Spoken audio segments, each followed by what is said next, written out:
Oh, dude, I hate online classes. Teaching a bunch of them right now. Yeah. It's just it makes the questions you get via email much more frustrating Yeah. because you no longer like it's much harder to connect in your mind however much you want to. Like you don't really remember their faces. And it's like you just it's just so much easier to create like this distance where they're not like real people that you interact with, they're just like more students asking you annoying questions. Yeah, man.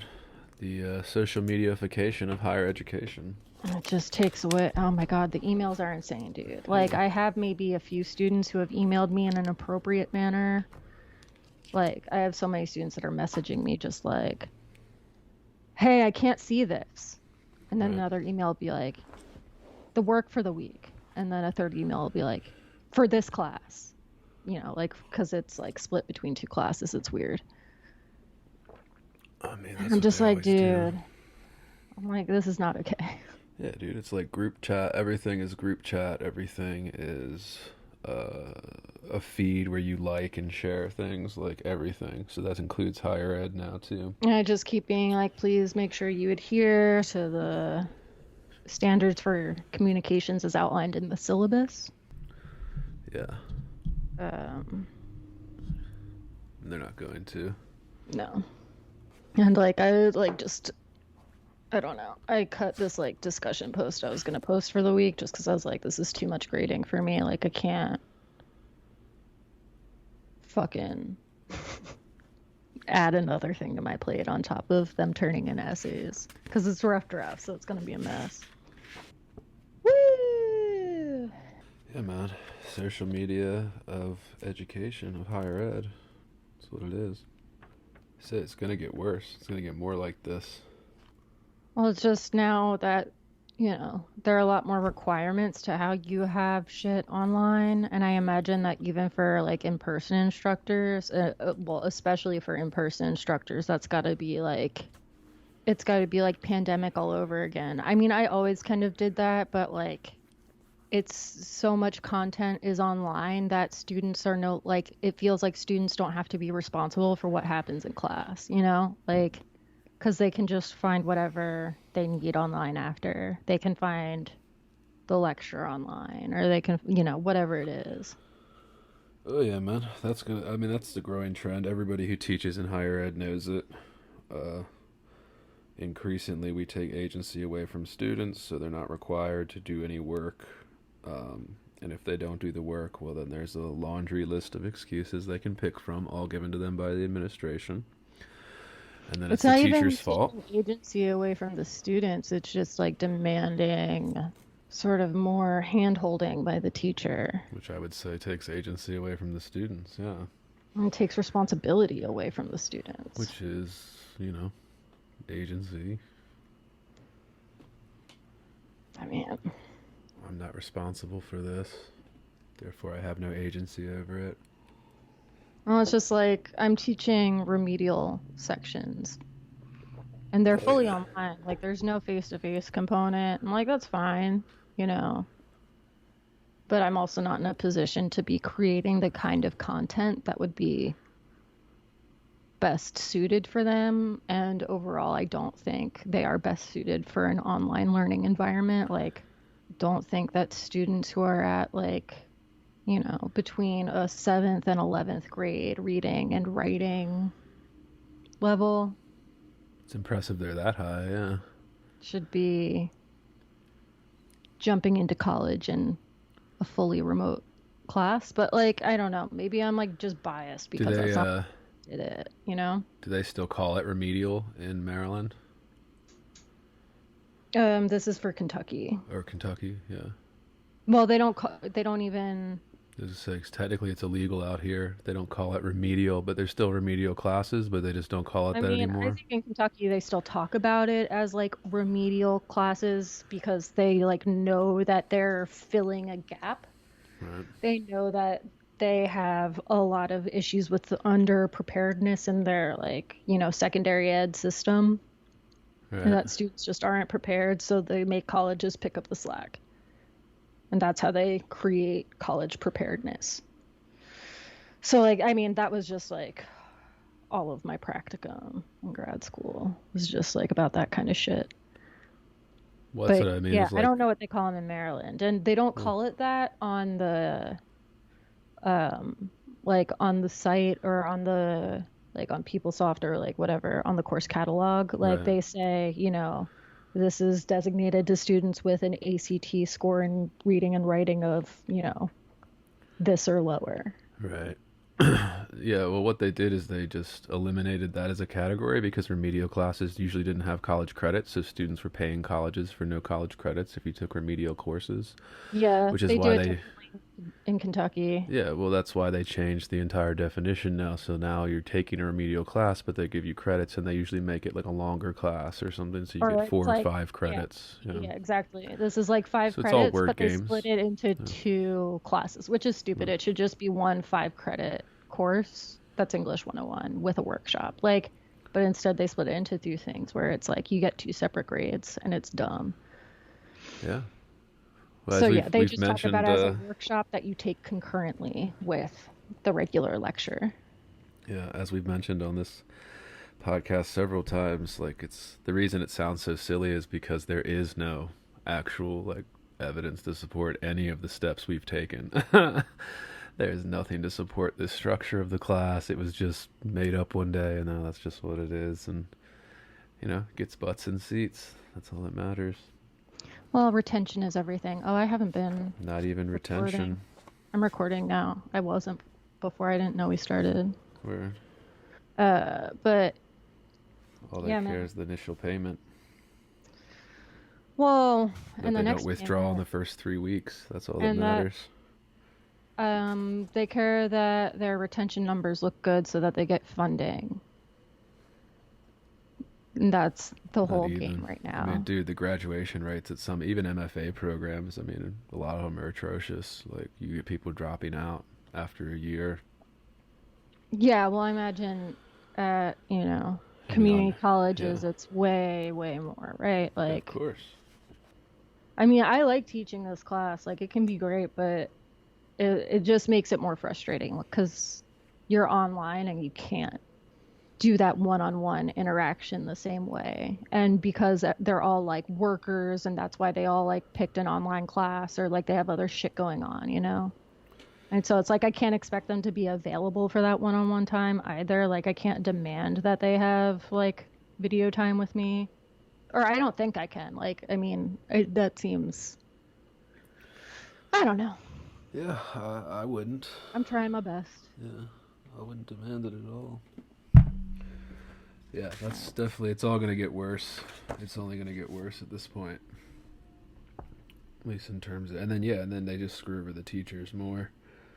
I mean, I will say that like I work for a school where like I think among community colleges in particular, like the school does a good job of like treating its adjuncts pretty well, even though we don't get paid very much. At least in my department. But what you gonna do? Yeah, that's rare. Yeah.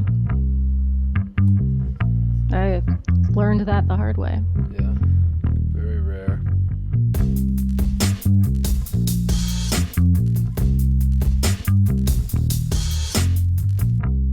Heavy. Bored. Heavy. I am heavy, heavy, heavy. Bored. I may say that the male is entirely hostile. No! Resources. Life, friends, is boring. We must not say so. All right, another episode of Heavy Board. I'm Andrew Whitstadt, I'm heavy as shit. and today we're doing James Baldwin's Giovanni's Room. So, those that don't know, this one was originally published in 1956. The version that I have, what do you have? I have Vintage International paperback, which was originally put out in 2013. Yep. This one? Yeah, exact same Yeah, one. yeah, Okay, yeah. so the page numbers will match up. I think this is basically the only paperback you can get, or not the only one, but like the one that's like if you buy Yeah, a new one. Yeah, it's the new one. I mean, I got this used. It wasn't, I don't remember how much I paid for this one, but I think I got it pretty cheaply. More cheaply, like cheaper than you can get most poetry collections, for sure. Yeah. I mean, most paperbacks you're gonna pay between what, like $7 and $15 for most paperbacks. I mean, it But depends. If they're, are they new? yeah, I would say brand new. Most Yeah. paperbacks between 7 and 15, depending on what they are. Like if they're mass market stuff for like the pop writers, it's like $7 or something. But as we always say, buy books, buy a copy of the book, read it, put it on your shelf. That's what we always like to do with this one. And before we get started and dive into this, we just have some housekeeping that we always like to do so we don't forget. On this podcast, we are looking for workshop horror stories. If you have a workshop horror story, send it to heavyboardpodcast@gmail.com. We'd like to read it on here and commiserate with you. It'll be a good time. We also have subscription plans. You can subscribe at patreon.com/heavyboard to receive full access to our entire catalog.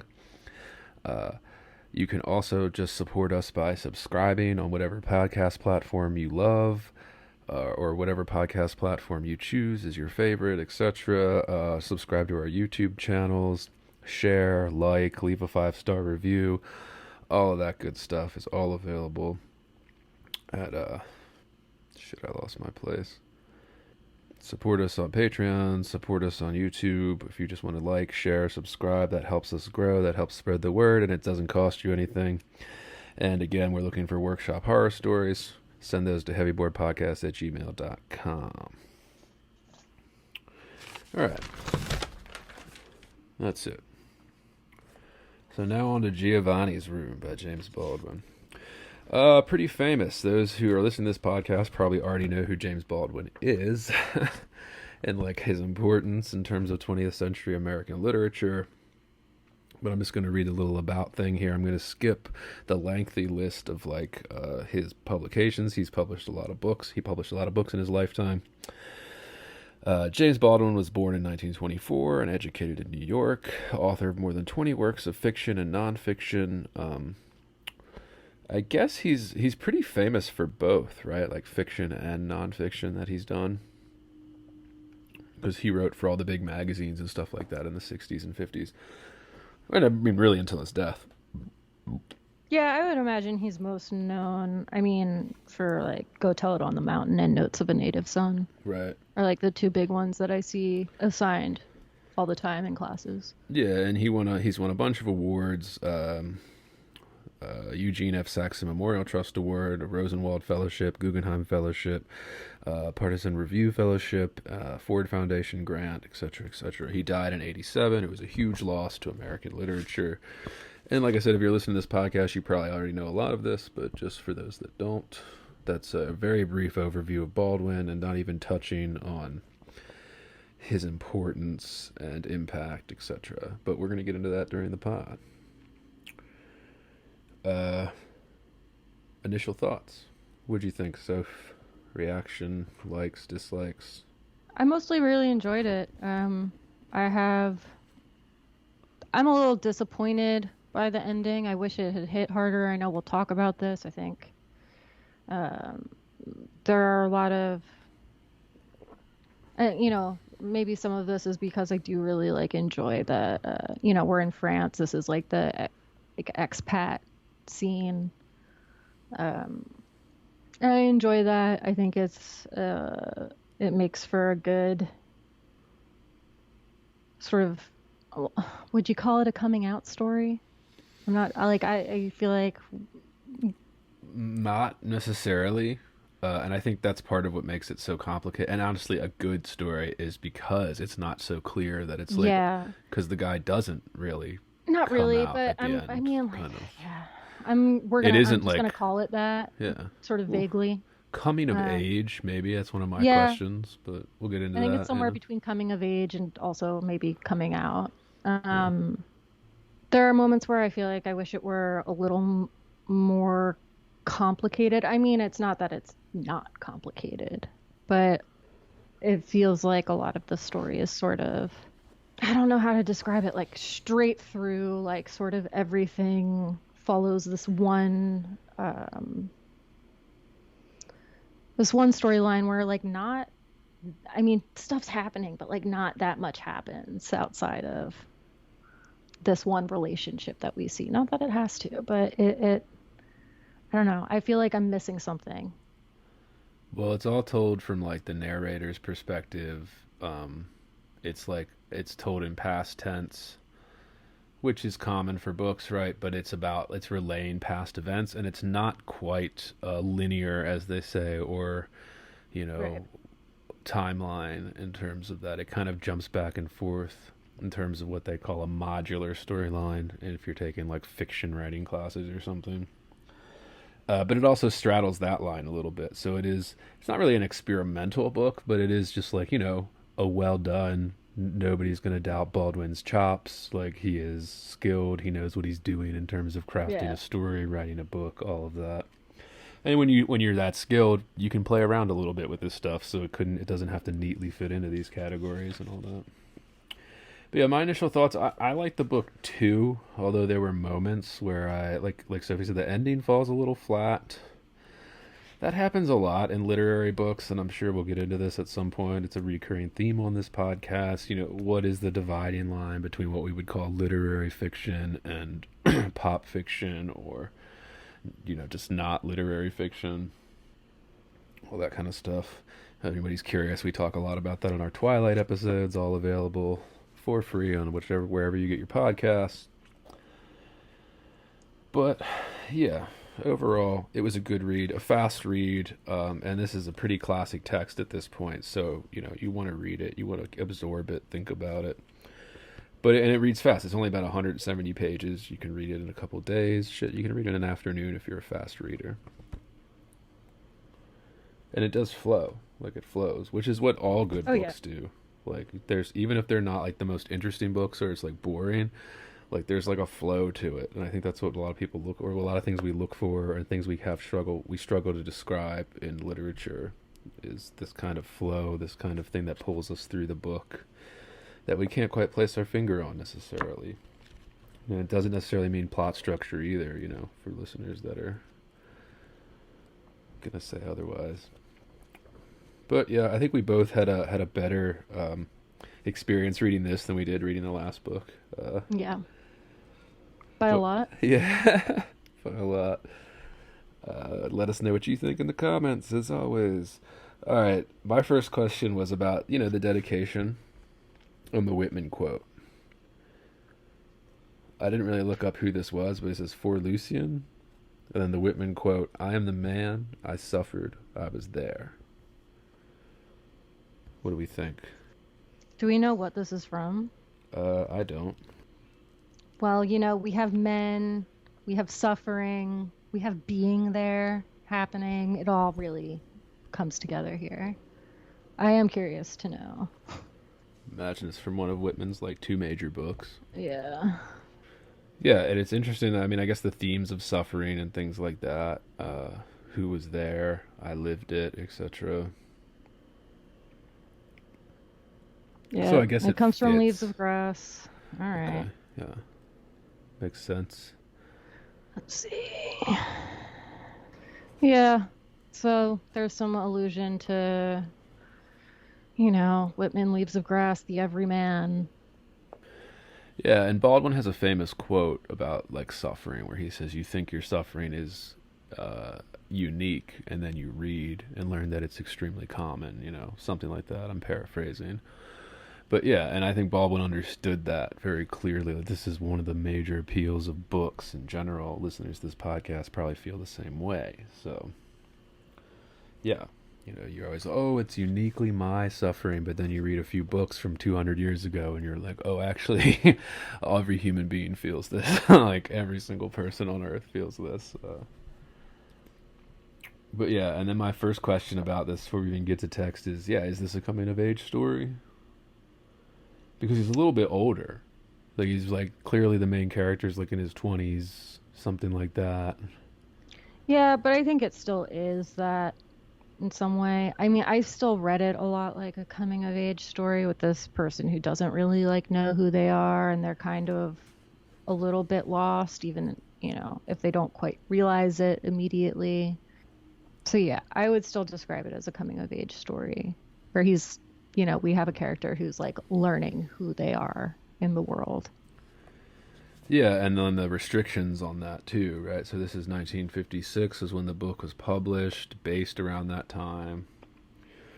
But, and as we all know, in 1956, if you were openly gay, it wasn't a good time for you, right? Like, it was not a welcoming situation. It's not okay to be gay. Yeah, during this time. And I guess that's why this book is so famous, because it really does capture the idea of struggling between, the reality and then the projection of what you want the world to see, kind of thing. But yeah, I guess I kept wanting to put this in like a coming of age category, but like we said, it's not quite there, but it could be. You can make the argument. Yeah, I guess I'm fine with saying that, because I guess he does learn some lessons eventually by the end. Maybe you The could epigraph say. is section 33 of Song of Myself, by the way. I understand the large hearts of heroes, the courage of present times and all times.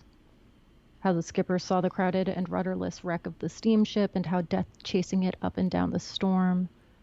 How he knuckled tight and gave not back an inch, and was faithful of days and faithful of nights. Blah, blah, blah, blah, blah, blah. How the silent old-faced infants and the lifted sick and the sharp-lipped unshaved men, all this I swallow. It tastes good. I like it well. It becomes mine. I am the man. I suffered. I was there. Yeah. And the reason I say this is kind of a coming of age story, you can make a good argument that it is. On page 16, the quote, like what I highlighted, is when he's talking about his father's attitude. And this is second paragraph on page 16, kind of in the middle. It says, "And then again, I was undergoing with my father what the very young inevitably undergo with their elders. I was beginning to judge him, and the very harshness of this judgment, which broke my heart, revealed, though I could not have said it then, how much I had loved him, how that love, along with my innocence, was dying." Oh, yeah. Yeah. So there, and it's not so much like a teen coming of age. This is like an older adult coming of age kind of thing. Yeah, it's still the death of innocence, right? Yeah. Which is kind of what coming of age really is. Right. And all that good stuff. And really the first chapter is about 20 pages of backstory with that. So we start learning about this backstory. Yeah, and there's like a lot of talk of the sort of, later in the, oh God, what are we talking about here? I wanted to be his son. Yeah, I did not want to be his buddy. I wanted to be his son. What passed between us as masculine candor exhausted and appalled me. There's a lot of like sort of judgment of this idea of like masculinity and sort of being in turns disgusted by it and then attracted to it. Yeah. Which creates an interesting interplay. Yeah, I did notice that when he calls Giovanni fairy-like at the end there, when he's like disgusted by like his behavior or whatever after they've like been separated. Changes. Yeah. Like and earlier than that he like begins to sort of transform in his eyes, like he starts to see him as an uglier person. Right. But then also loves him even though he's uglier, kind of thing. But yeah, we get a bunch of backstory, and then in like page 23 I think is when we learned that Giovanni dies at the end. I think you're right, yeah. Wait, no, maybe even earlier than that. Hang on. I think it might be... Because I think I knew, like, really early on that he was going to die, and that it was by guillotine. And I was like, what is going on? When I was reading through, I picked it up on page 23 when it's kind of almost like because this is like kind of a constant back and forth where we go in and out. Oh, it's page 5. Of the Right at the narration. Last sentence. Okay. Yeah. And Giovanni would not be about to perish sometime between this night and this morning on the guillotine. Yeah. So page 5. So I missed that on page 5, or at least I didn't mark it. But there is like this kind of mystery, but like kind of almost mystery novel pull through, right? Where we kind of learn early on that Giovanni is going to die. And I marked on page 23, I thought for a long while that he, with his big apartment, his well-meaning promises, his whiskey, his marijuana, his orgies, had helped to kill Giovanni, as indeed perhaps he did, perhaps he had.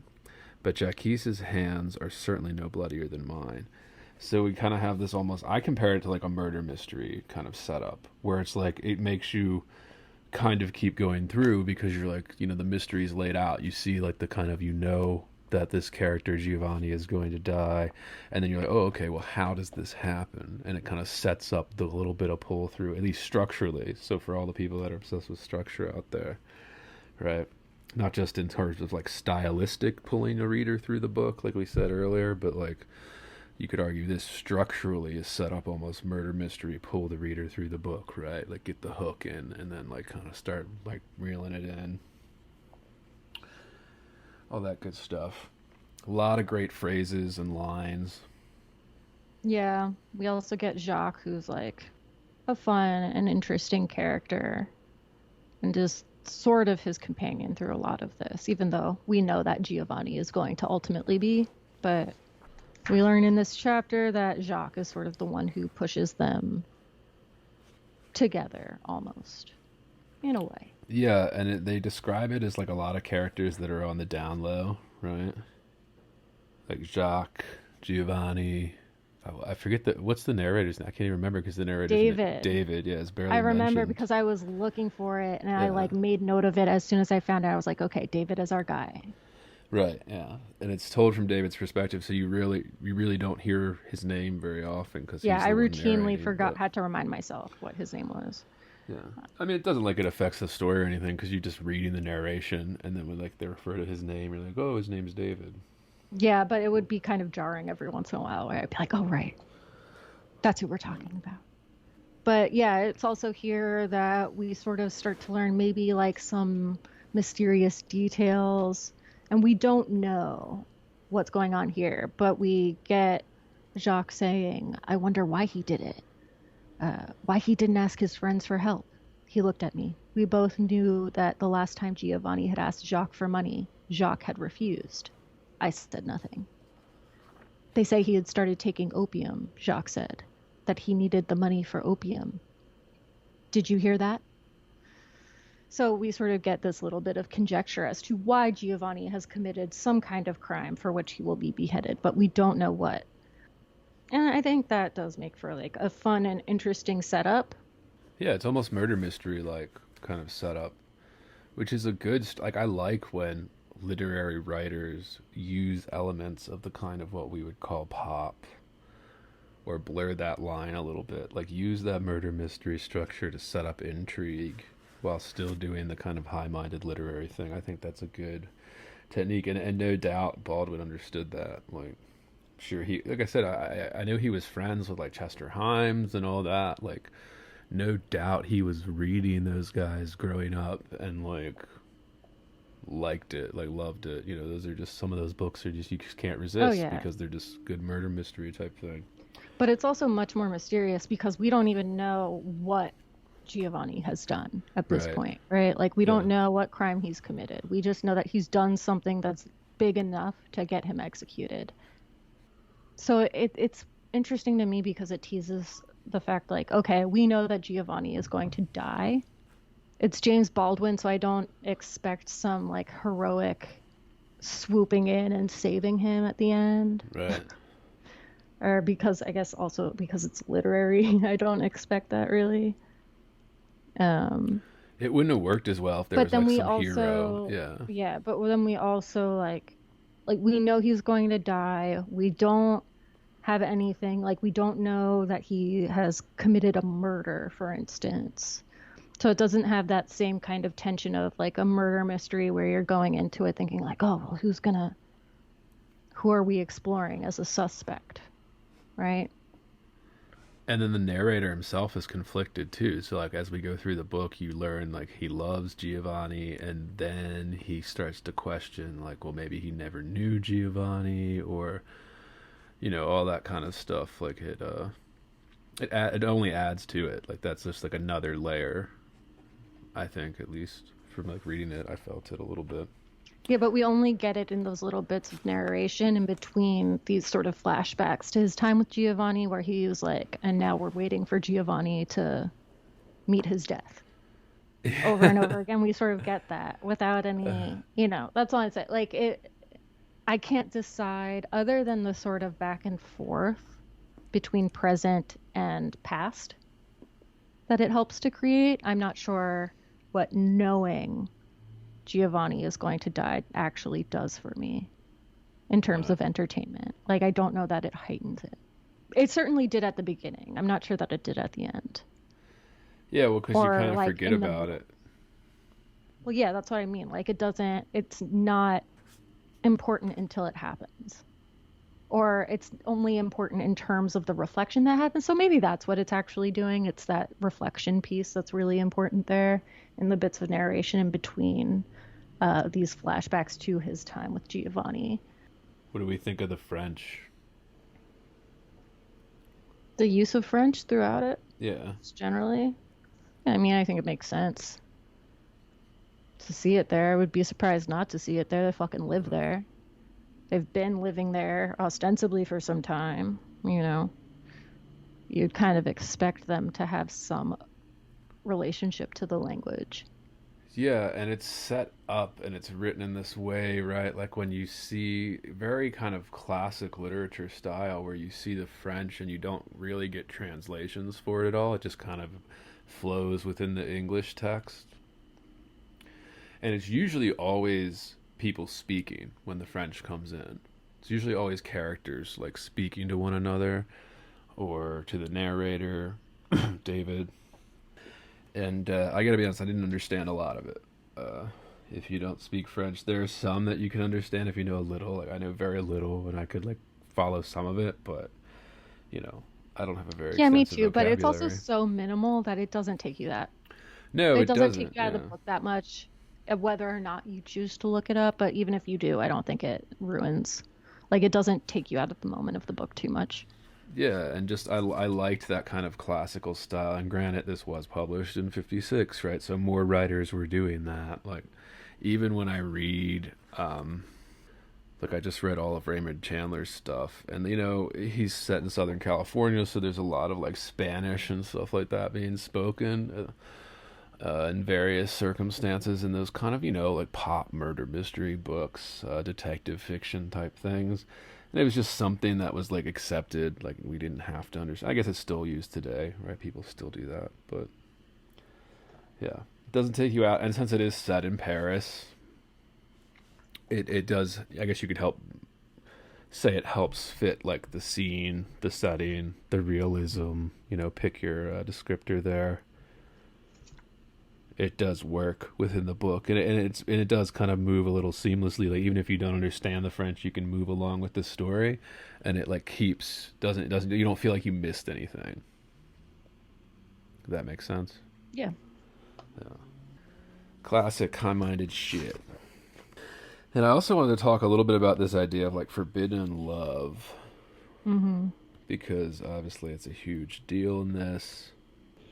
And like when we first get the idea that he's like kind of like the first time he bangs Giovanni in page 64, chapter 3 of part 1, bottom of the first paragraph on page 64, just the description. He pulled me against him, putting himself into my arms as though he were giving me as he pulled me against him, putting himself into my arms as though he were giving me himself to carry, and slowly pulled me down with him to that bed, with everything in me screaming no, yet the sum of me sighed yes. And then that just ends the scene. So it's like not like this, like like kind of like it's not like pornographic or like super like describing the sex scene. It just gives us the more emotional aspect of it. Yeah, and we had seen a sexual interaction between him and another man. Well, he says a boy, like very, very early on. I think maybe in the first chapter, where he finds himself in bed with a boy named Joey. And that becomes like a point of a lot of shame. Yeah, and I mean, I guess that was a very common thing. Like, I was not alive during that time, but even like, friends or people that I know from even in like the 80s or the 70s and stuff, like that's a very common experience, like, where it was like, you kind of like have sex with a boy and you're kind of like, well, what is this? Like, I'm in love with this guy. And, just like kind of coming of age aspect where you're like, oh, what is this? Like, I don't know what this is. Am I gay? Am I in love with Yeah. this boy? Like, kind of thing. And it's just a very common thing. So another reason why this book, I think, is held up like it is, and like is canonized like it is, like most of Baldwin's stuff, is because it is this kind of, he's capturing something, right? Like he's capturing something real, no doubt. Well, and maybe I think also it's like why he's, we have a character who's so obsessed with how he makes decisions. Is this something that's just happening to me, or am I, actively making a decision in it? Like in chapter 1, I know I'm sort of going backwards here. Fuck it, no rules, dude. He says, the vision I gave my father of my life was not exactly the vision in which I myself most desperately needed to believe. For I am, or I was, one of those people who pride themselves on their willpower, on the ability to make a decision and carry it through. This virtue, like most virtues, is ambiguity itself. People Lots who of good believe lines. that they are strong-willed and the masters of their destiny can only continue to believe this by becoming specialists in self-deception. It goes on. Their decisions are not really decisions at all. A real decision makes one humble. One knows that it is at the mercy of more things than can be named, but elaborate systems of evasion, of illusion, designed to make themselves and the world appear to be what they and the world are not. This is certainly what my decision, made so long ago in Joey's bed, came to. I had decided to allow no room in the universe for something which shamed and frightened me. I succeeded very well. Yeah, I highlighted that same part about the decisions just because that was just such a great little line there. Their decisions are not really decisions at all. Yeah, well, and Kind it's of. sort of pointing out, exactly what, much of his character flaw throughout this book, or what he maybe would see as his own character flaw. I'm not sure how much of a true flaw it is. Well, I think it is actually, but like, we can sort of get there as we go. But yeah, I think throughout the book, what we see is all of these passages where he's like encountering Giovanni. And they're all told from like a memory perspective, like he's Yeah. remembering things, and then he kind of quite doesn't quite remember. He's like, oh, I can't quite remember what started it, like what set him off that night, but I remember what happened after, kind of.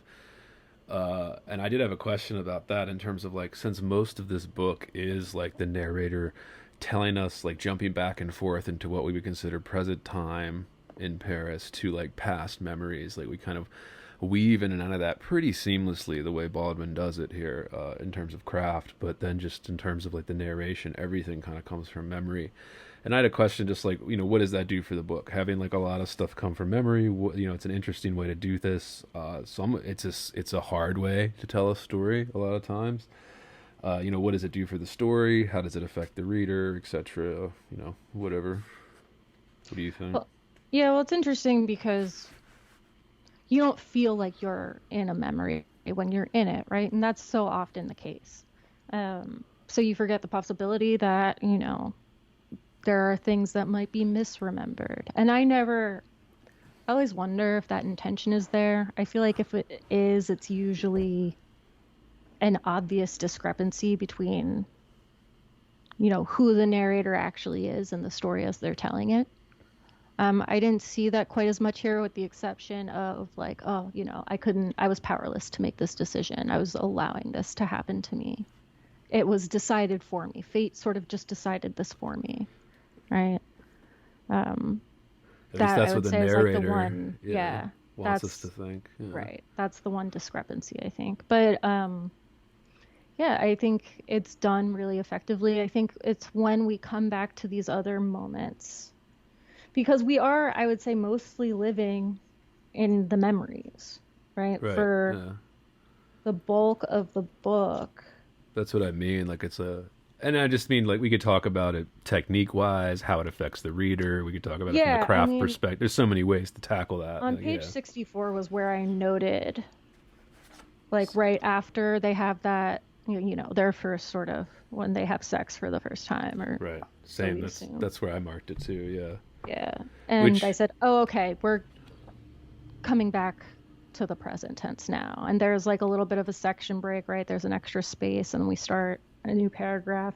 that we And move so in like time. Yeah. yeah, and there was that indication it comes that it starts here in the south of France, it does not often snow. Yeah, and it's interesting that it's around the same place that we both felt that, like around page 64, Hmm. because that's where I felt it too. Is like, huh, a lot of memory telling this. It's an interesting way to do it. And I Yeah, and mean, that's pretty late in the game to be like figuring that out too. of It's kind of for funny. only a 170-page book, yeah, Yeah, like page that's 64. like a quarter of the over a quarter of the way through, basically. Like, but I think it's telling that you and I both felt it at the same time. Maybe it's just telling about like us and like our tastes and stuff and similarities and like our thinkings about books being so similar to each other. But I think it maybe speaks more to just the craft element of this. Clearly that was intentional to make the readers start being intrigued at that point. If both me and Sophie read this separately and then came together to talk about it, like both felt the same thing at the same spot, well, I would say that's a successful technique Yeah, I was use. gonna say I Or think yeah, it succeeded, right? right, exactly, yeah, Because like I didn't question it after that. I was like, okay, this is what we're doing. So like we first went back in time to like meet Giovanni, right? That's what just happened. And that could just be like a memory, right? He's just telling us this one memory. But then and this it's is like the where I first think time he saw him, and like yeah, yeah. And this is where we sort of learn, okay, we're moving back and forth. Like we're going to be constantly shifting. yeah, and I think it like helps frame it for the reader too. So if we're moving even beyond structural stuff that we both said worked, it's to like help orient the reader into the style of going back and forth, sometimes in the same chapter. Because I guess we didn't even get into it. This is separated into parts, right? Like part one, part two, part three. And then each of those parts has like, chapters. And then within those chapters, we're moving back and forth between time, like Sophie said, with like kind of white space gaps, things that would indicate like a shift, a change of scene in the novel, typical novel structure. But it just kind of helps orient the reader even more towards this kind of relayed memories mixed with like like what's happening in the present day. And yeah, it was well done. It is interesting. There's like this part where we shift just before that even that I'm just realizing now. What part? Uh, Page 52 to 53, where I guess why are we in present tense here? What just happened? It starts even earlier. I think it starts the whole chapter. Yeah.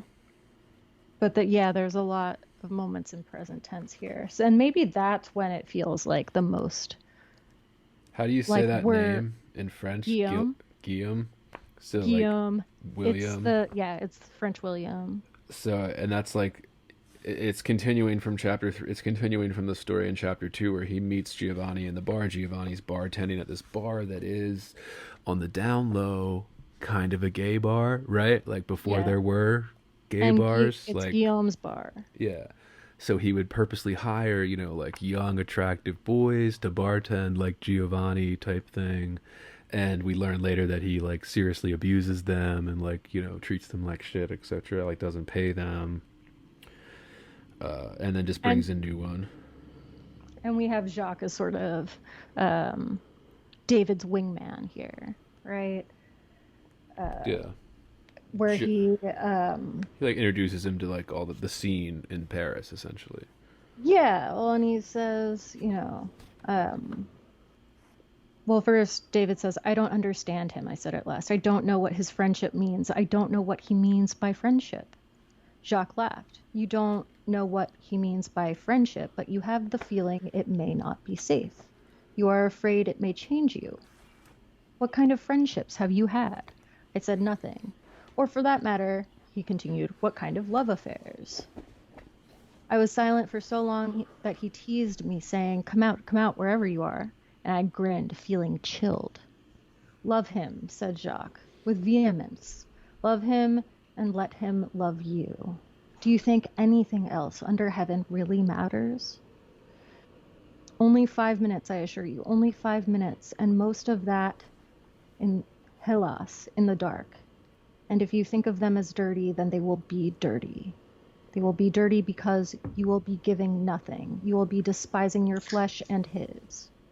Yeah, I mean, he sort of goes on this whole sort of spiel that he gives David, sort of about like, listen, you gotta do your thing. You have to let this happen because clearly this is the most in love with somebody you have felt. I mean, granted, this is like they've just met each other, so it's kind of interesting because it's just like it's fast, right? Yeah, well, then this is also something that a lot of gay male writers at the time wrote about. Like Gore Vidal. I mean, he famously wrote essays about this kind of thing, like this kind of weird dynamic. You have to be on the down low, but then you also like indulge. You know, you want to indulge your sexual desires, but then like there's a lot of shame because of the cultural stuff like around it. You know, the shunning, like the stuff that we look at as silly today, but like back then, I mean, it would ruin your life. Like if you know, all this stuff came out, like, so anybody's interested can look that stuff up. It's just, it's, you know, I mean, what a rich topic for a novel. I mean, what a, like you could explore this from so many different angles, and Baldwin chooses this one. It works. We've already said and in that, so many different locations, and so many different cultures, like in so many different it's ways. Fitting that it's Paris at that time, right? Because like Paris, like, this was what was happening in the United States, right? All the artists, this was a trend in the modernist era, but this was happening in the 50s, right? All the artists, even like the pop writers. I like Patricia Highsmith. Listeners will know I read a lot of her books.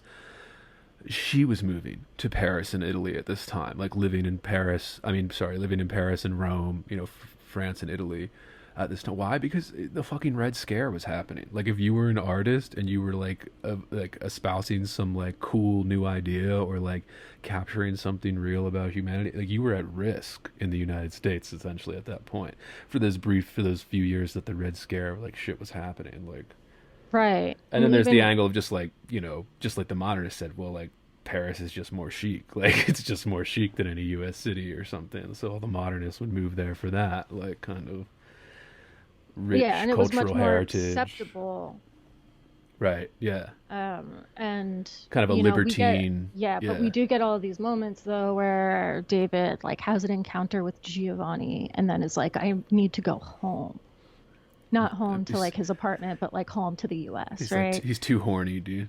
He's like too horny. He's like, oh god, he's too horned up. Yeah. Very common problem for young men.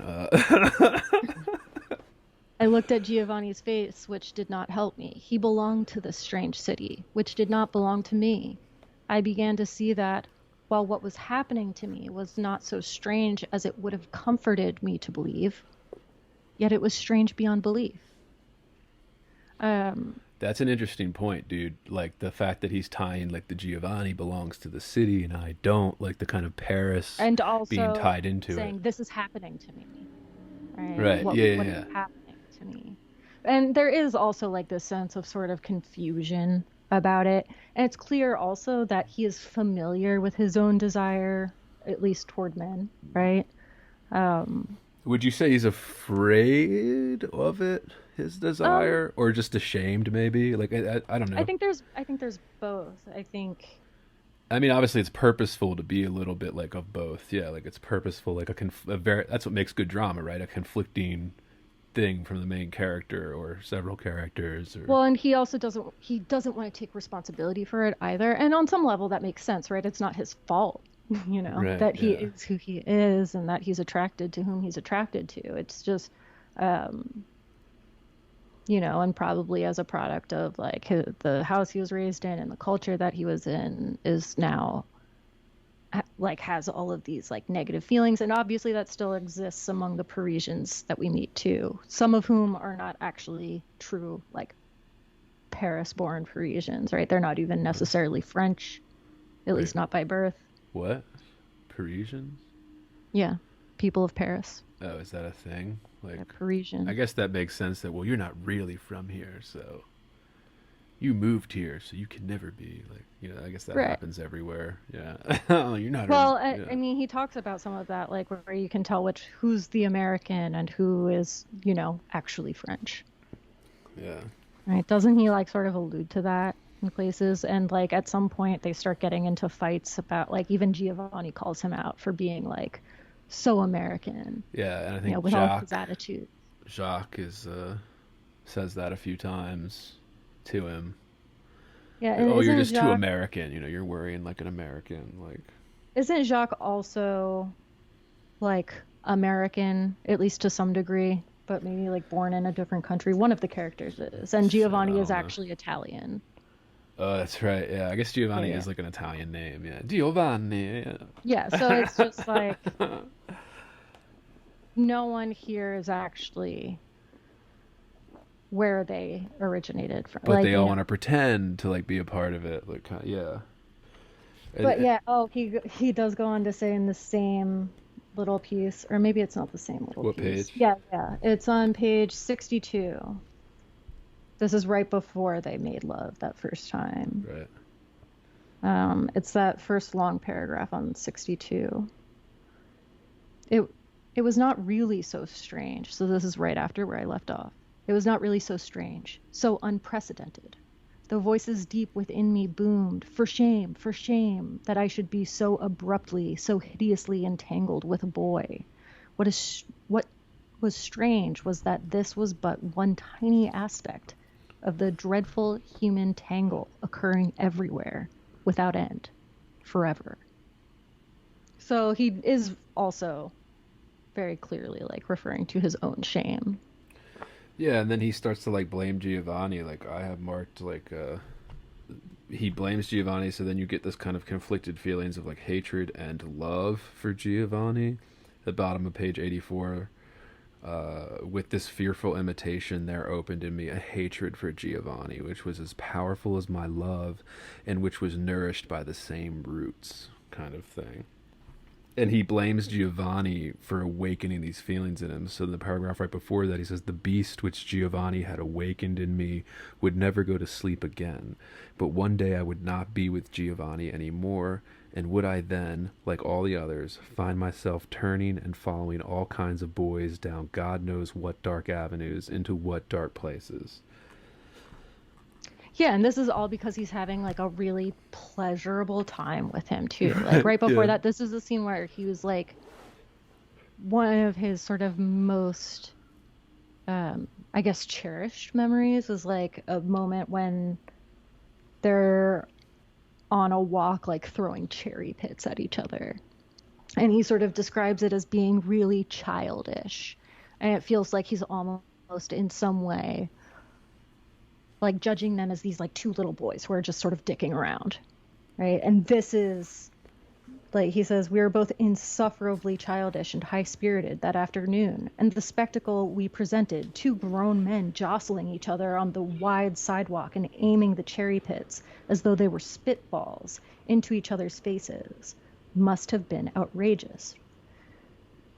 And I realized that such childishness was fantastic at my age, and the happiness out of which it sprang yet more so. For that moment, I really loved Giovanni, who had never seemed more beautiful than he was that afternoon. And if you haven't read this, listeners, I mean, like, it's not necessarily, like, it's not a happy ending. Like, this isn't, like, a happy kind of love story book, even though there's elements of love story. Like, I guess we'll get to that at the end there, but in terms of, like, the struggle that the main character has isn't really resolved at the end. Like, it's kind of still there, like this kind of really weird, confused, everything that comes with it, kind of. Yeah, well, and I mean, it's followed up by this really strange moment. And watching his face, I realized that it meant so much to me that I could make his face so bright. I saw that I might be willing to give a great deal not to lose that power.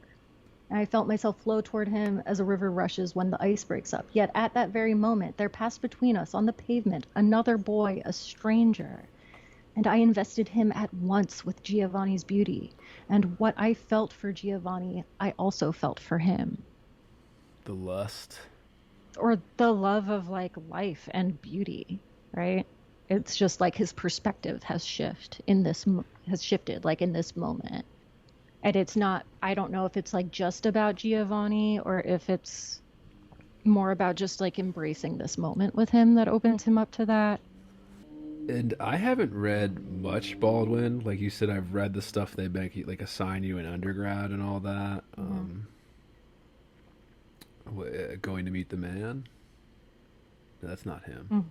That's him. Yeah.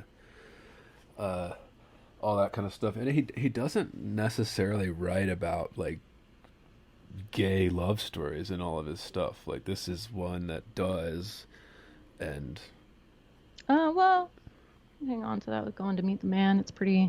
There is some pretty interesting stuff there. yeah. So pretty violent. So, for listeners, read with caution, but a very good read. It's also really about like race in the U.S. Right.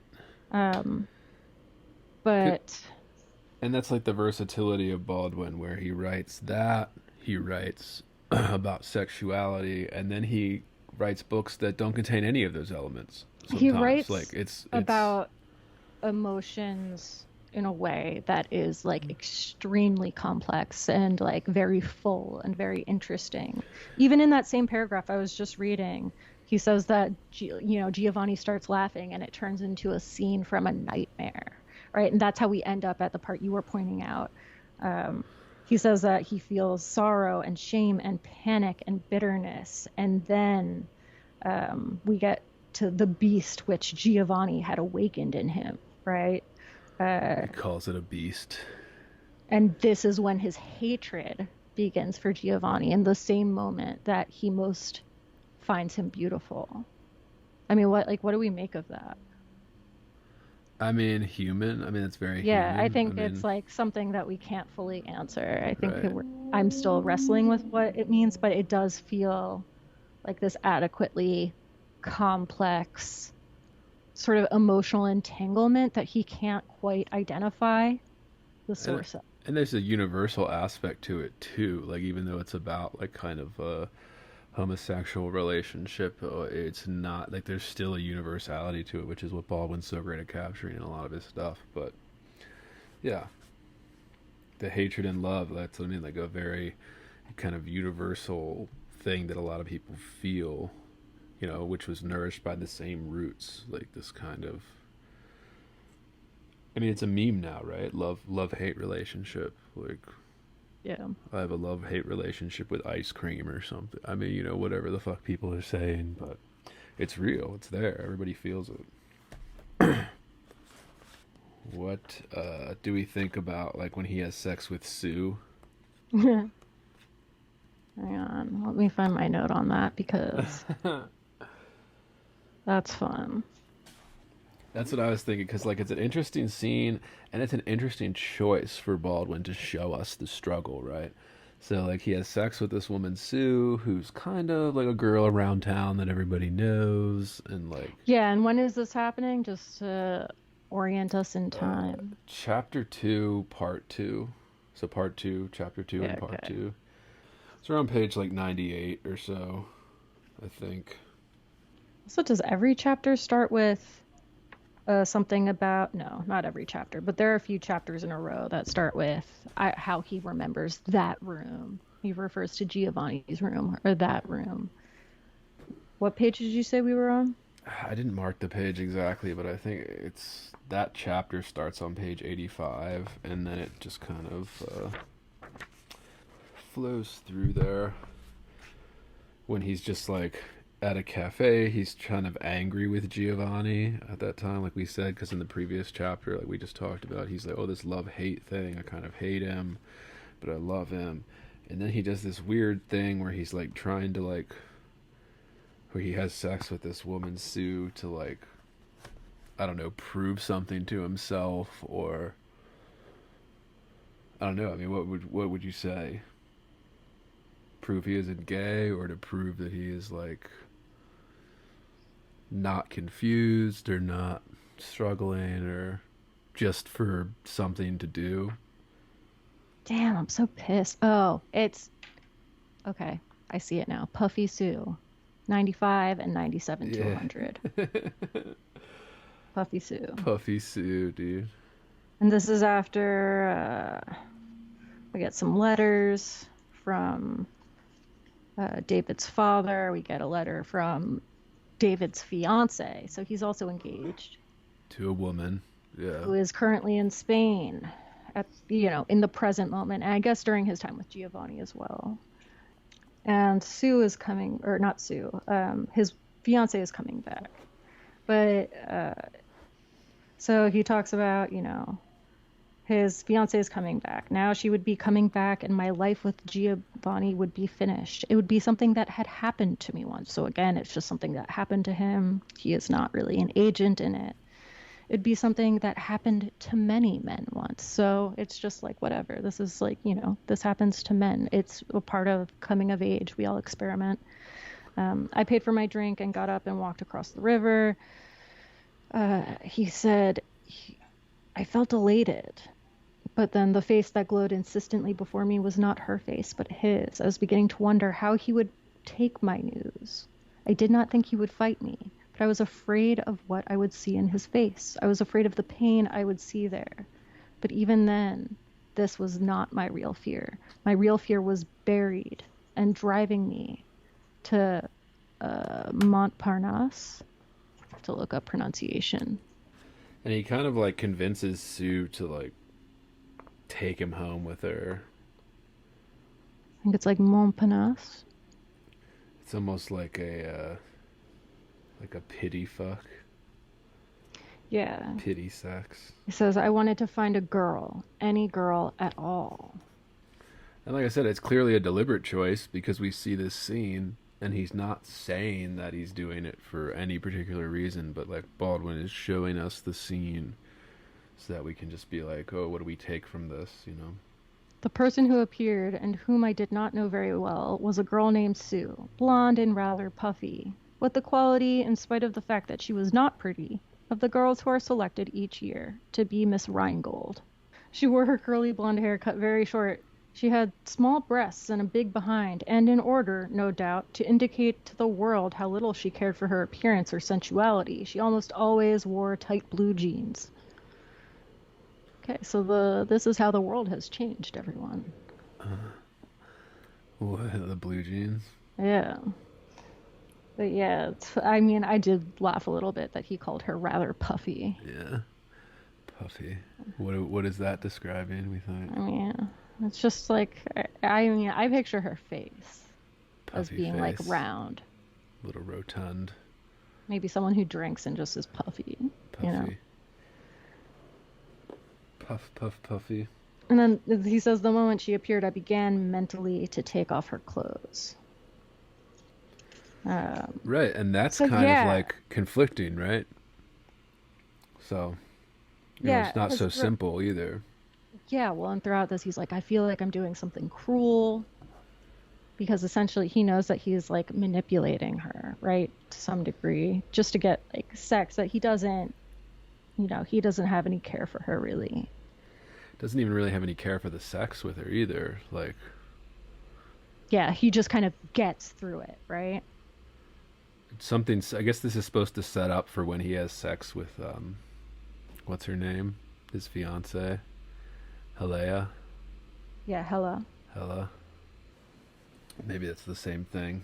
So it's Yeah, supposed to the whole show time us he's like, this. I tried not to think. So it's clear that he like doesn't actually want this. He's trying to prove something to himself here. He's But like, he wasn't I'm like, disgusted or anything either. Right. So it was like, Well, it's not until after that he's like, oh, fuck, what am I doing? Like, I was trying to sort of break this thing off with Giovanni. I was proving to myself that I was, like, moved on from him, essentially. Right? Because he gets, like, this burst of energy when he finds out that his fiance is coming back, as though she's, like, saving him from something, right? She's coming back, essentially, to rescue him from this mess of a relationship he's created.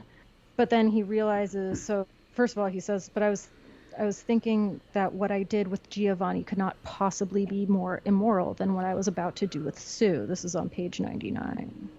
And then he realizes that he actually only complicated things more. Now he feels worse because now he's just like added another person that he's, slept with to the equation when his fiance is coming back. Right? Isn't that essentially like the gist of, yeah, Sue was not Hela, and she did not lessen my terror for what would happen when Hela came. She increased it. She made it more real than it had been before. At the same time, I realized that my performance with Sue was succeeding even too well. And I tried not to despise her for feeling so little what her laborer felt. I tried not to despise her for feeling so little of what I was feeling in this moment, which is like that also seems like a very complicated emotion. I think this is what Baldwin does really well. And he says this, and it's something that's just said a lot in the book, is it's not real, it feels unreal, like this kind of constant, the narrator seems to constantly be questioning, like, is this even real, as it's happening? And I think that's one of the themes too, right? They kind of like being trapped in a body, or bodies being some type of restriction that one has to deal with. Yeah, well, he talks about feeling constricted with her, right? That, and like constricted with his fiance, and even you could say Giovanni, like at parts where he's just constantly kind of struggling with what this is. And this is a short book, but like it needs to be short because it's touching on something very like specific, like a very specific thing and all that good stuff. Okay. And then we have the murder. Yeah. Did you want to hit anything before the murder? Another good line, page 103. I had thought of suicide when I was much younger, as possibly we all have, but then it would have been for revenge. It would have been my way of informing the world how awfully it had made me suffer. Great little line I underlined because that was a great little sentence. He does have this line on 92 at the top where he sees this sailor. It's right after he gets a letter from his father. It's right before he gets the letter from his fiance. He sees the sailor. He seemed somehow younger than I had ever been, and blonder and more beautiful, and he wore his masculinity as unequivocally as he wore his skin. He made me think of home. Perhaps home is not a place, but simply an irrevocable condition. Right, so I think, this is also like maybe talking about that bodied experience that you were referring to, where he, not being at home in yourself is like a condition, right? And also tying that to masculinity here is obviously complicated. Oh, yeah. And he does feel like the sailor sees him. He gave me a look contemptuously lewd and knowing. Right? Let's talk about, they have their final sort of fight. And I guess David just sort of disappeared to go meet up with Hela. Basically, he makes a decision, right? He makes the decision to go with the life that you could say maybe his father wanted, but there's part of him that wants it too. And he just decides to kind of go with the play it straight thing, like marry this girl he's engaged to, move back to the States, and do the whole, picket fence thing or whatever. He sets it up in the book so that it is kind of like he's doing that to not spite Giovanni, but to maybe spite himself, like chastising himself. What? Why he breaks it off with him? Yeah, well, he says he breaks it off with him because he's like, well, I have this fiance and she's back, etc. But that I think Baldwin purposely leaves that a little open-ended in terms of why David chooses to do that. Why he chooses that life. Yeah. Or Um, you could say, or yeah, chooses the closeted life or whatever it is.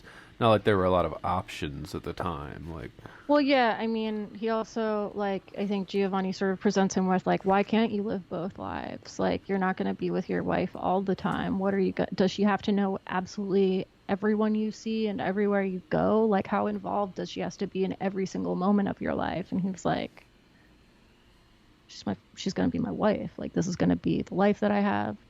And that's that. the murder The murder. comes late because it's kind of towards the end there. Page I mean, 148. it's right at the end, pretty Yeah. much. Where we just find out that, It's like the last sentence, right? It was certainly not more than a week after this. We get on page 148 that Guillaume was found dead in the private quarters above his bar, strangled with the sash of his dressing gown.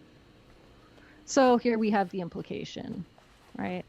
We know that this is the crime that Giovanni has committed. And then the very next line in chapter 5 is, it was a terrific scandal. yeah. It was a terrific scandal. Yeah, strangled to death in a dressing gown by the sash of his dressing gown. So, I mean, there's implied, like, some type of abuse. There's implied sexual relationships between Giovanni and a couple of these men that keep popping up, like Jacques.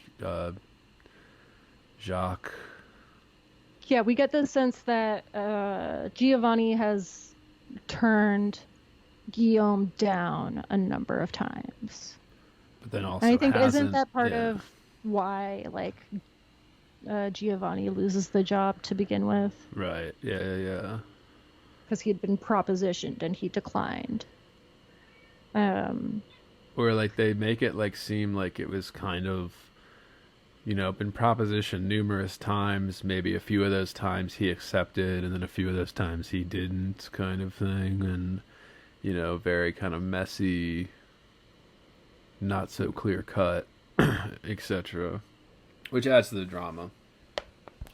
But then we finally get this, okay, here's the murder, here's the thing that's going to make Giovanni go down. And we've already gotten things about how, like, when David was avoiding him and pretending that he was going to marry this girl,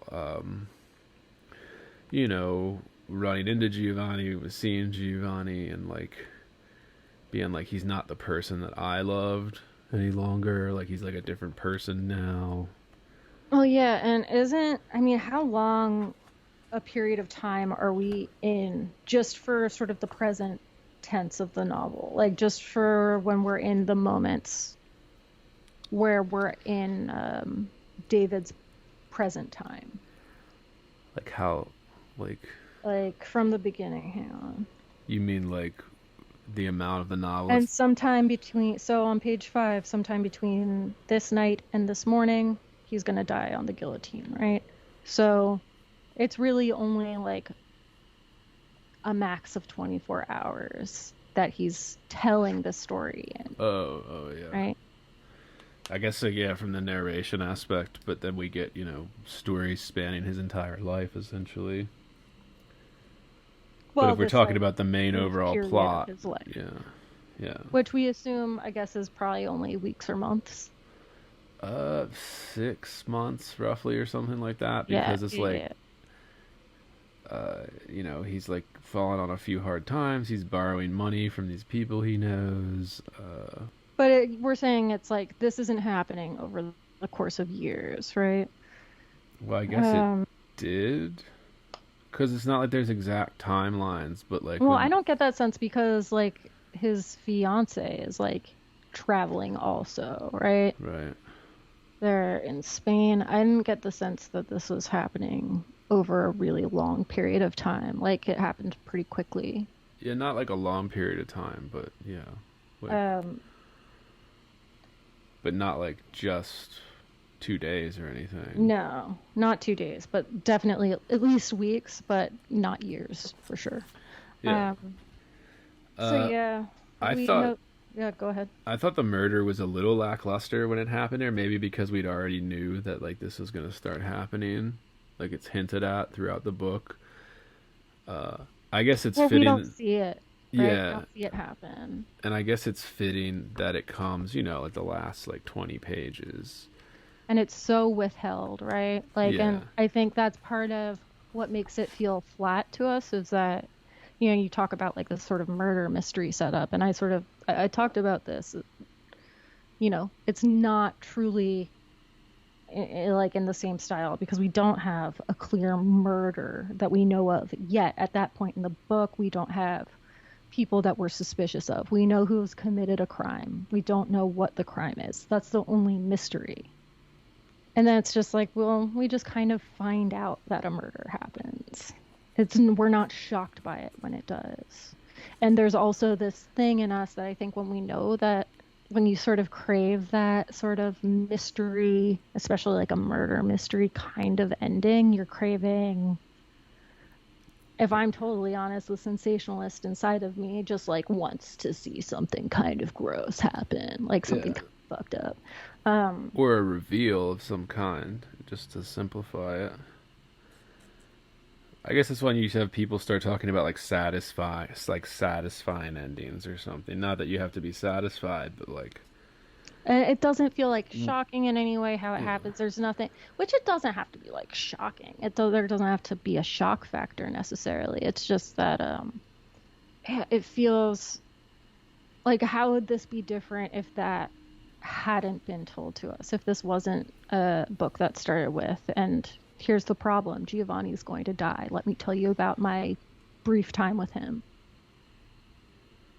If it just started with, let me tell you about my time with Giovanni, why we're no longer together. yeah. And Like- it does shift away from like it's not like and again, it's not a traditional murder mystery setup where you're expecting the payoff at the end, because it does.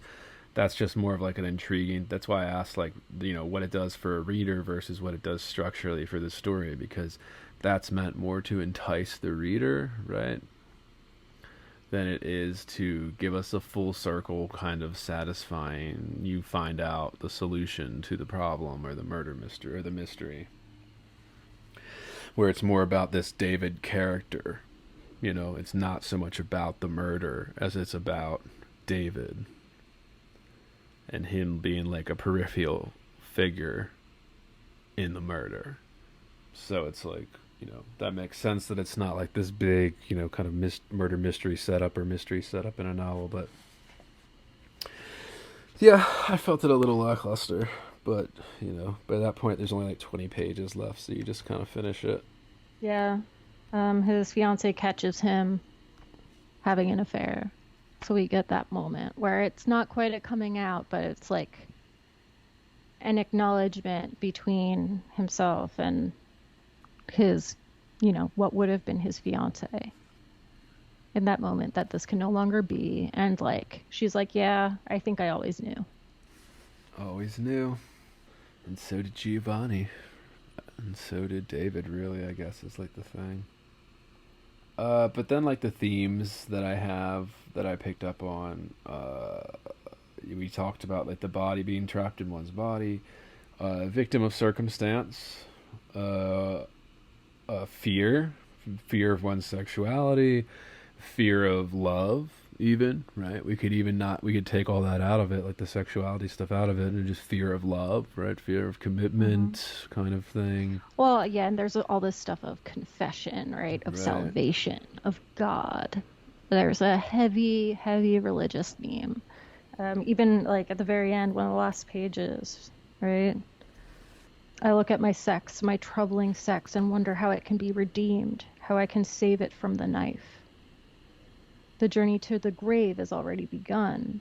The journey to corruption is always already half over. Yet the key to my salvation, which cannot save my body, is hidden in my flesh.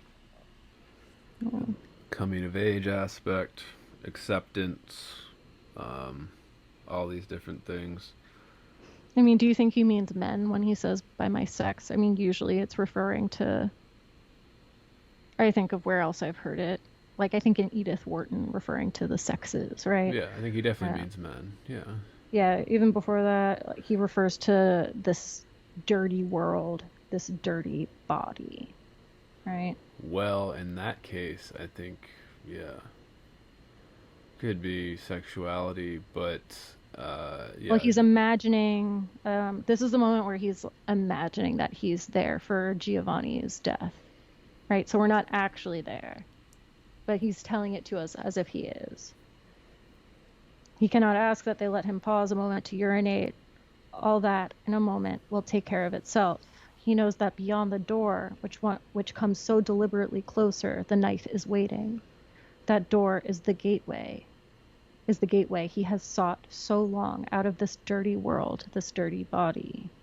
it's kind of a religious thing too, right?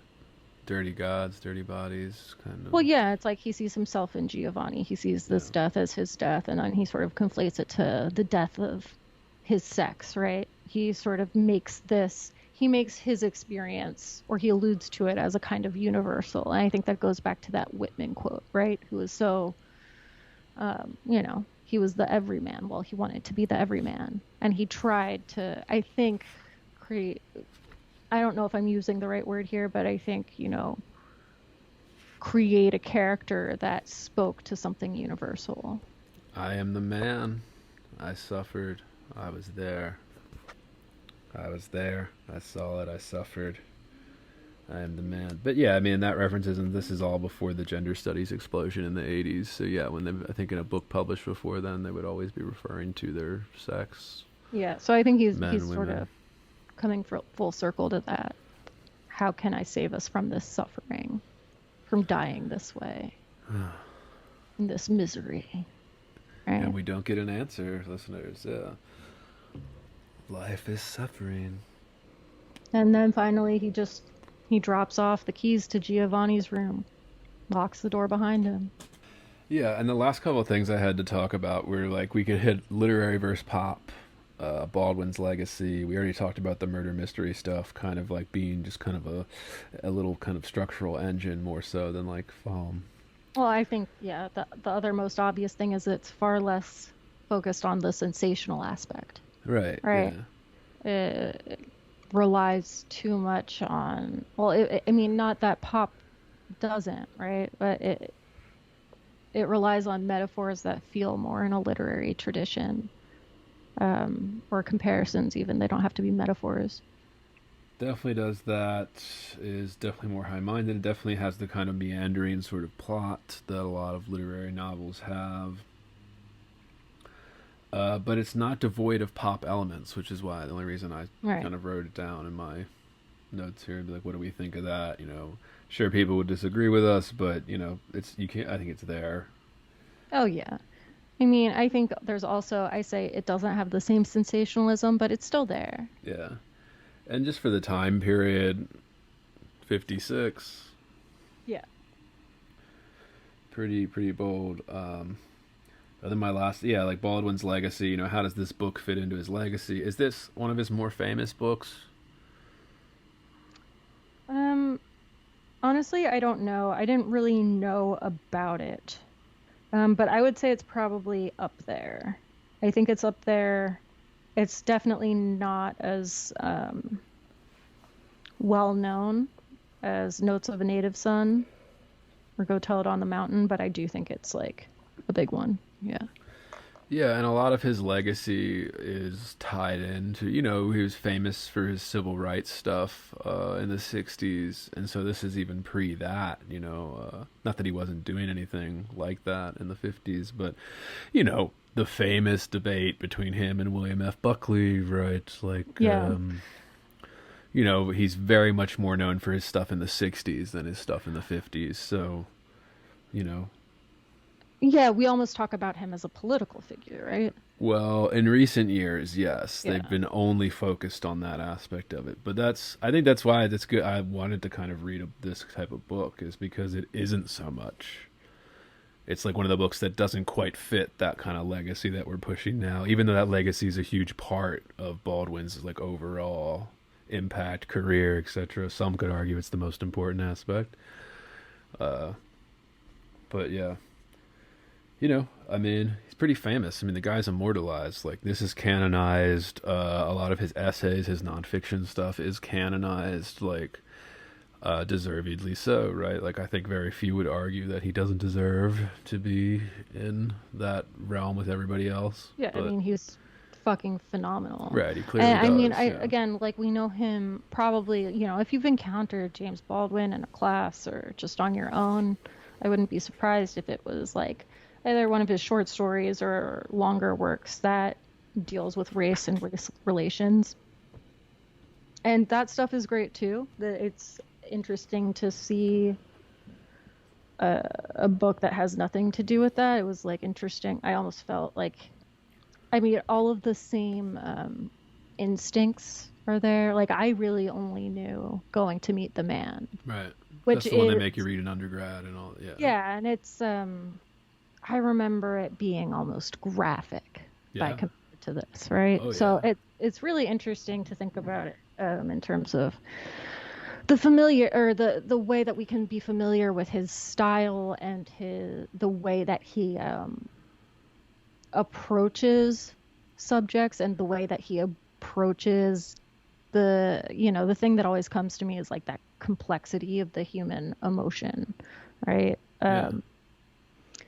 But also how different how differently they can be applied. Yeah, and there's that documentary. Like, there's basically an advertisement for that documentary. I think when did that come out? Like 2017. The I Am Not Your Negro documentary. There's like an advertisement in the back here, and I think it's like that's like a title of a book or that Baldwin never finished. Before he died. And then they kind of, this filmmaker turned it into a documentary. I actually never watched the documentary, but I heard great things. People were talking about it. Yeah. And I think you're right. Like, it's not separated, but I think that does kind of overshadow some of his more literary ambitions for some of his stuff. Plus, you point that out, like, this was in the 50s. I mean, the censorship was bigger in the 50s than it was in the 60s, right? Like, that you had to worry about censorship more as a writer in the 50s as a filmmaker, like, of all these different things, right? Like the kind of like what is that, the Hays Code in movies, right? There's like the FCC restricting people's language, certain stories, certain things you could put into, but like it was all restricted.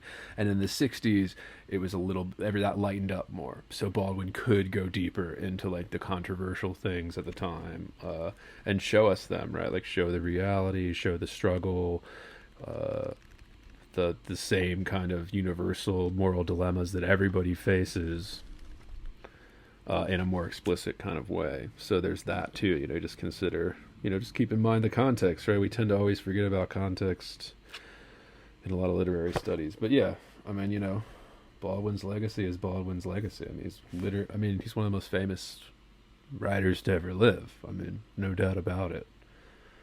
He died over 30 years ago. It is still, selling copies, being held up as the icon that he is, kind of thing. So, Yeah, well I'll write intact. about fucking anyone. Right. know? Yeah.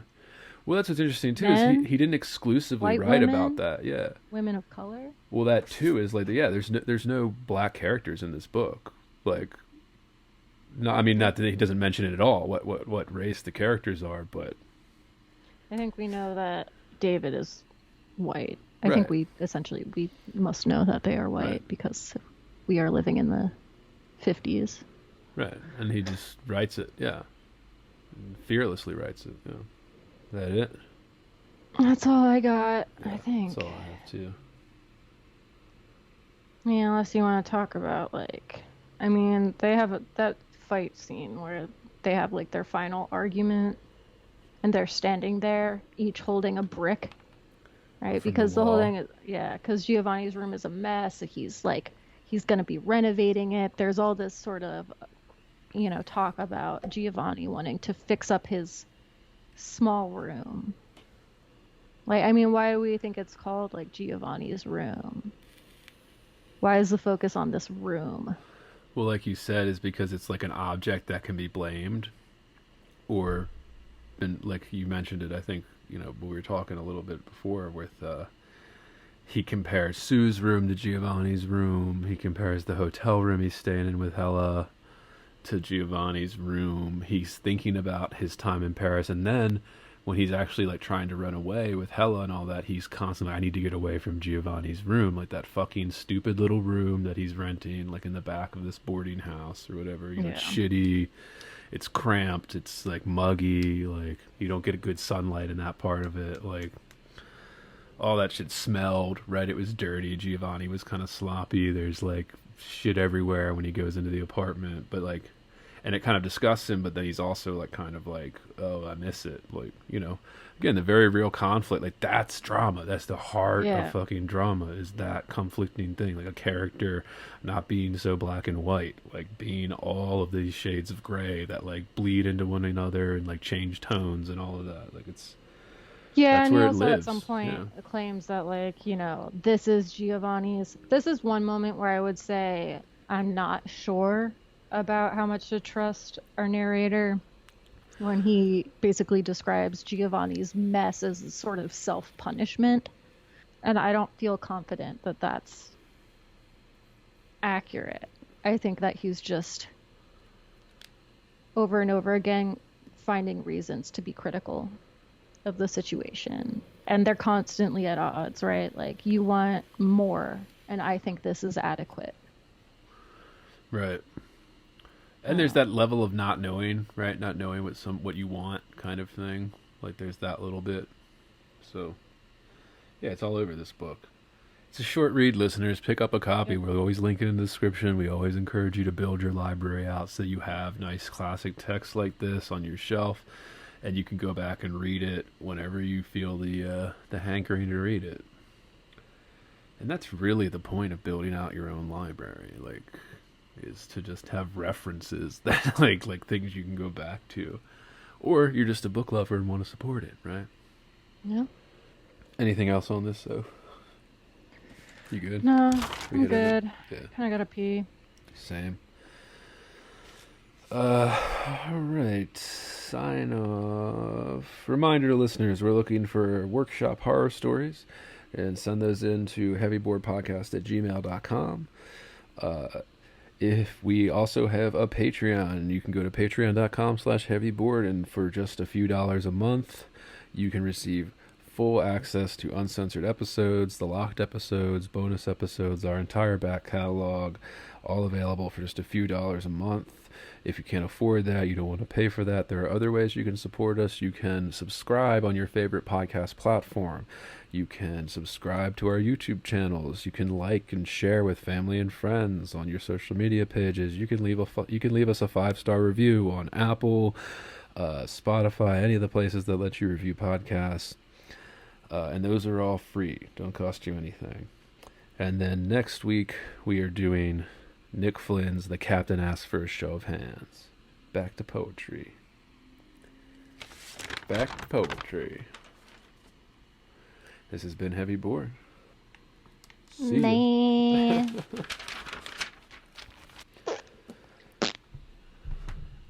The fart noise. We should get like a soundboard so we can put like a fart noise at the end. Be like, this has been heavy. Heavy. constant soundboards Every time it's a different fart. with a Seinfeld Different theme. kind of fart. Just like a wet one, like a really tight one. I think we could have a different one every time. We do like the Seinfeld theme. Be like, this has been Heavy Board. Like, ba-doom, ba-doom, boom, ba-doom, boom, boom, boom, boom. End it with a fart. Yeah, I like it. Or a fart version of the Seinfeld theme. Yeah, just end it with you doing the Seinfeld theme. There you go. Yeah. You should get a soundboard for real sound effects. We just put in fart sounds anytime we wanted. Like an ew. It smells. Yeah, like the morning shock jock, like radio DJs, and like this day, like they're like the morning shows. All right, I'm stopping the recording now. Yeah.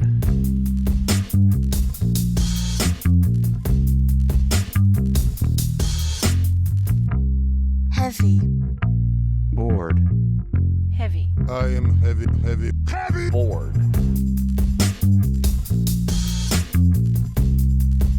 I may say that the male is entirely hostile. No!